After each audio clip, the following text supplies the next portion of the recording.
सदन में आप योगी जी से कोई हाथ टाक आपकी हो रही थी और योगी जी ने अयोध्या के सर्वांगीण विकास के लिए 100 करोड़ रुपए दिया है मंत्री जी।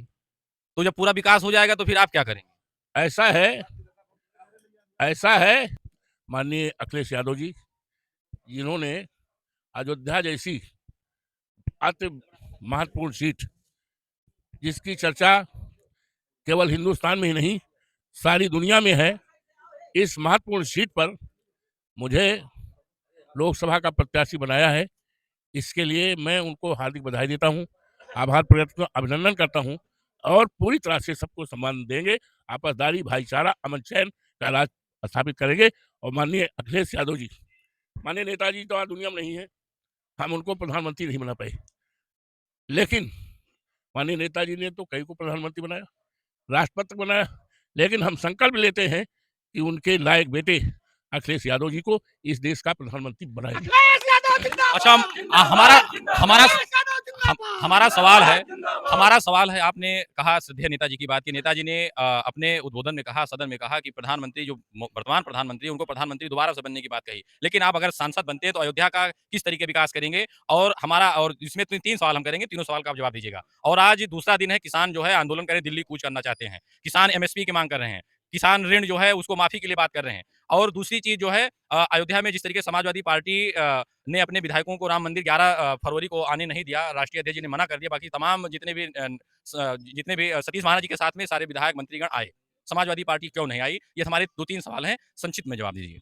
ऐसा है कि माननीय अखिलेश जी ने कल पार्टी के प्रदेश कार्यालय पर शिव जी की बहुत बड़ा वहां पर जाकर पूजा पाठ हुआ, नारियल फोड़ा गया और सारे विधायकों ने, और बहुत कई हजार की भीड़ थी, शालिग्राम पत्थर मंगाया। शालिग्राम जी का पत्थर, और जिसका जो है मंदिर इटावा में बहुत भव्य मंदिर, हिंदुस्तान में उससे बड़ा मंदिर है ही नहीं, बनेगा। और शालिग्राम जी की पूजा हुई है और हमारे राष्ट्रीय अध्यक्ष जी ने कहा है हम दर्शन करके जो है अयोध्या आएंगे।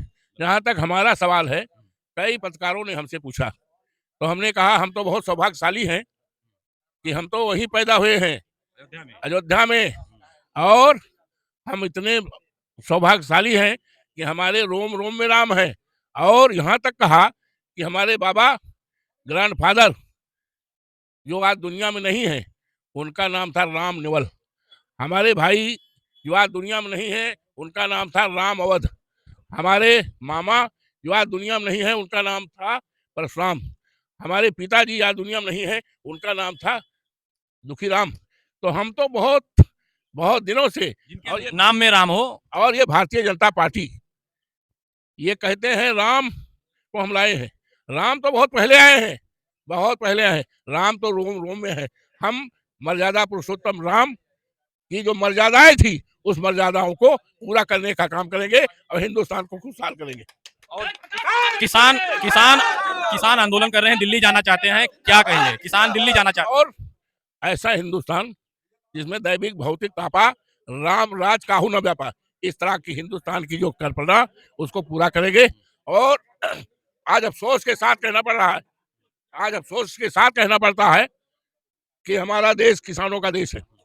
आदरणीय चौधरी साहब कहा करते थे हिंदुस्तान की तरक्की का रास्ता खेत और खलिहान में है, लेकिन अफसोस के साथ कहना पड़ रहा है, हमारे देश के लायक प्रधानमंत्री जी ने कहा था हम किसानों की आमदनी दोगुनी करेंगे, लेकिन आज किसान बर्बाद है, तबाह है, हजारों किसानों की जान चली गई है। आज भी किसान आंदोलित है अपने मूल्य के लिए, लेकिन ये सरकार किसान विरोधी है, लाठीचार्ज करा रही है आंसू गैस पे। अब इसको जाने का दिन, हटने का दिन समाप्त हो गया है, क्योंकि जब सियार का मौत आती है तो गांव की तरफ भगता है। तो ये सरकार जाएगी जाएगी जाएगी जाएगी। और अच्छा, रात के पहले आपने कहा था ड्योढ़ी रौनाही संपर्क मार्ग बन जाएगा, पैचिंग काम हुआ, काम चल रहा है। और एक है मिल्कीपुर तहसील क्षेत्र में, मिल्कीपुर विधानसभा में श्री राम गुलेरिया जो है महाविद्यालय से भगड़वा गांव, जो आपके शशांक जो प्रतिनिधि हैं, वहां तक वो मार्ग अभी भी जर्जर पड़ा है। कहा था कि जो है ड्योढ़ी मार्ग पर्चा दाखिल करने के पहले बन जाएगा। आप जाकर देख लो, ड्योढ़ी काम पर जो स्तर से काम हो रहा है, बहुत तेज हो रहा है। अच्छा, सांसद बन जाएंगे तो अयोध्या का अभी और क्या विकास करेंगे? अभी और आपकी नजर में क्या अधूरा काम है? अभी अयोध्या में क्या ऐसा छूटा है जो जो विकास नहीं हुआ है? अब ऐसा है, एयरपोर्ट बन गया।